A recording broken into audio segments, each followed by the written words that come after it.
High, কেমন আছেন সবাই? আশা করি সবাই ভালো আছেন। আমিও ভালো আছি।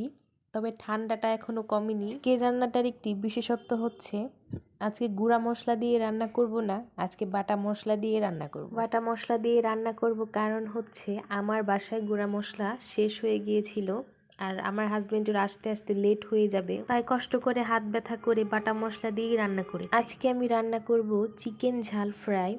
এর জন্য প্রথমেই চিকেনগুলোকে ভালো মতো ভেজে নিচ্ছি। চিকেনগুলোকে অনেক সময় নিয়ে ভেজেছি। আমি চিকেনগুলোকে একটু কড়া করে ভেজেছিলাম আর আমার চিকেনগুলো ভাজা হয়ে গেছে। আমি এখন চিকেনগুলোকে নামিয়ে নিচ্ছি। সমস্ত চিকেন ভাজা হয়ে গেছে, এখন আমি আস্তে আস্তে সবগুলোকে নামিয়ে নিচ্ছি। আমি এই অবশিষ্ট তেলটা দিয়েই রান্নাটা করব। এখানে আমি দিয়ে দিচ্ছি তেজপাতা, গরম মশলা, এলাচ, দারচিনি আর লবঙ্গ। আমি একটু সময়ের জন্য এগুলোকে ভাজার জন্য অপেক্ষা করব।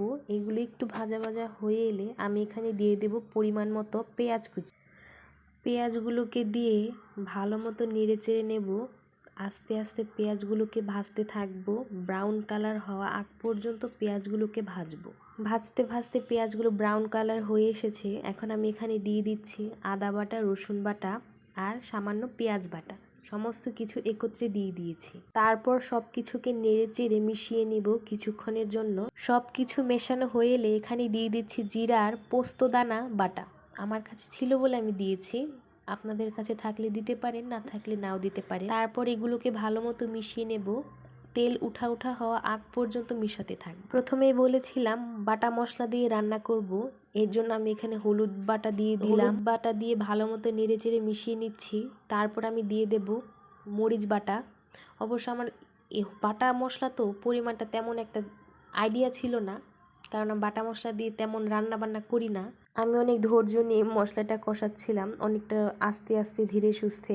মশলাটা যখন তেল উঠা উঠা হয়ে আসবে, আমি তো লবণই দেইনি, আমি এখন পরিমাণ মতো লবণ দিয়ে দিচ্ছি। লবণটা দেওয়া হয়ে গেলে মিশিয়ে নেব। আমার কষানো থেকে তেল উঠে এসেছে। এখন আমি এখানে পরিমাণ মতো দুধ দিয়ে দেব। দুধটা দিয়ে কিছুক্ষণ নেড়ে চেড়ে কষিয়ে নেব। ভালো মতো কষানো হয়ে গেলে এখানে আমি মাংসগুলোকে দিয়ে দেব।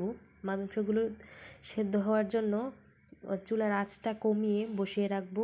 যেহেতু চিকেন ঝাল ফ্রাই, এর জন্য ঝাল হবে, এটাই স্বাভাবিক। আমি কিছু কাঁচামরিচ দিয়ে দিয়েছি। আমার রান্নাটা শেষের দিকে। এই তো আমার রান্না থেকে তেলটা ভেসে উঠেছে। আমার রান্নাটাও কমপ্লিট হয়ে গেছে। এখন আমি আর একটু কিছুক্ষণ রেখে নামিয়ে ফেলবো। দেখতে যতটা লোভনীয় হয়েছে, খেতেও কিন্তু দারুণ হয়েছিল। এমন করে সবাই বাসায় বানিয়ে খাবেন। আশা করি সবারই ভালো লাগবে।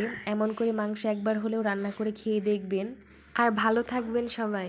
এমন করে একবার হলেও বাসায় বানিয়ে খাবেন। টাটা।